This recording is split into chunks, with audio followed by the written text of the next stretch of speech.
Welcome to Dr. Jester Rants, and I'm gonna rant about this. From the Daily Wire, I'm using an archive because of a certain doxing problem, which I could not get away with because it shows the time, and once I try to conceal it, the time it got everything.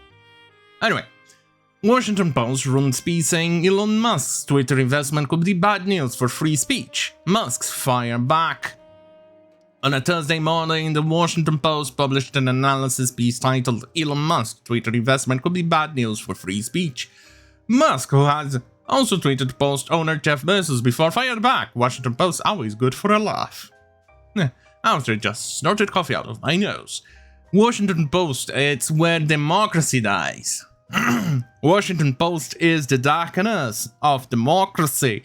The amount of fucking fake news that is goddamn fucking website a newspaper has published is absolutely fucking insane.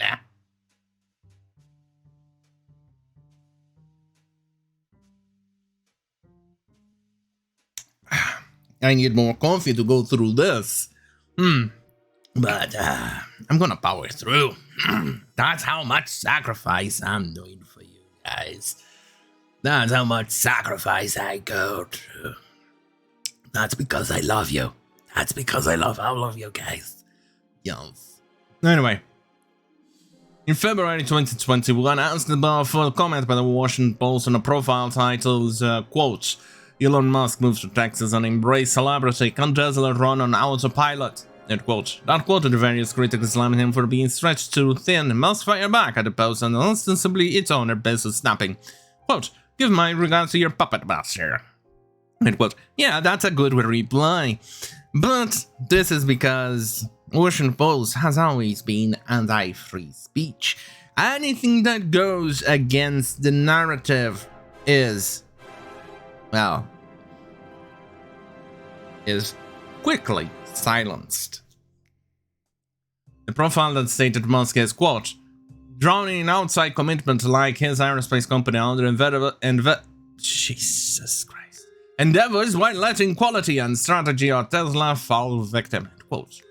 The author of the Tuesday opinion piece that triggered Musk's always good for a laugh response, Timothy L. O'Brien, a senior columnist for Bloomberg Opinion, wrote this derisively, quote, Elon Musk just bought a $3 billion stake in Twitter Inc. because when you're the world's richest human, you can toss billions around like poker chips. This may just be another piece of performance art from Musk, end quote. Well, that's pretty rich coming from this type of person. Yeah, especially because he actually triggered a bunch of fucking retarded troglodytes. A bunch of people on Twitter.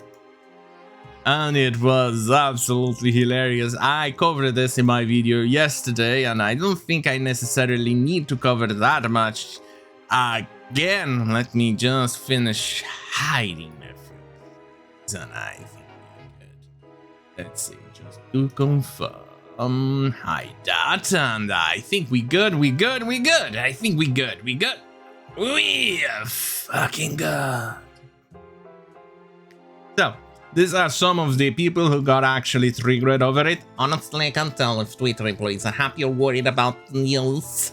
My current sentiment is stock is up, yay, but what about our company culture? And you actually have a goddamn fucking retard with pronouns on the actual fucking name, not even on the goddamn fucking bio. No, this one is extra virtual signally. So, you know, people got very triggered over it. And frankly, I'm enjoying every single moment out of it. Right, where was I? Oh, right. O'Brien then snapped. So quote, so maybe we should take Musk's Twitter investment as more of the same from the guy who has pondered the meaning of life while sipping whiskey and smoking weed during a podcast and once mysteriously came claiming he had funding secure to take Tesla Inc. private, end quote. Look. I don't think this person is aware, or maybe he's a pothead, but he's a retarded pothead. But usually when you're high on something or drinking things, you ponder about the meaning of life like you're a goddamn crazy person or something like that. It's normal. It's what drugs do sometimes. And even when you're not high, you actually do that too. God, these people really irritate me. This is why I say the Washington Post is the darkness in democracy. And democracy dies because Washington Post is that darkness. Anyway, Brian noted that the Paul Muskish on Twitter that asked, quote, free speech is essential to function in democracy. Do you believe Twitter rigorously adheres to this principle? End quote. O'Brien also pointed out that Musk followed one day later by asking, quote, given that Twitter serves as the de facto public town square, failing to adhere to free speech principles fundamentally undermines democracy. What should be done? Is the new platform needed? End quote. Quote again. One explanation for Musk's sensitivity might be found is his libertarian leaning, end quote, O'Brien surmise. Quote again. Belated efforts by social media platforms to constrain some of the most virulent forms of political propaganda have raised the hackles of that ground, along with fine rightists and tangerinistas. End quote. Yeah, basically he wants censorship to come and completely and utterly censor people who goes against the narrative, those who question the narrative, those who are against it, those who say the narrative is false and has the evidence to prove it.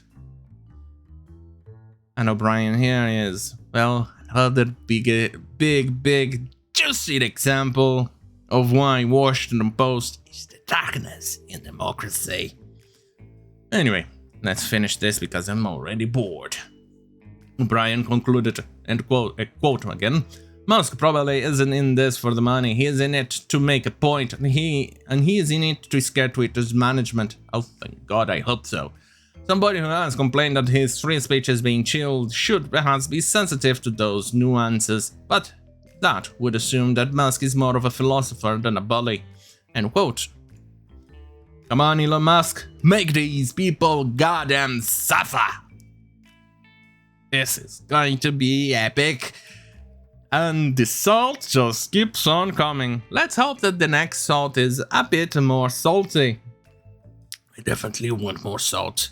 Because these people are absolutely salty. And when they are salty, it's perfect for me. God damn it, fucking cat fur. Oh well. On that goddamn fucking hell, have a great fucking night.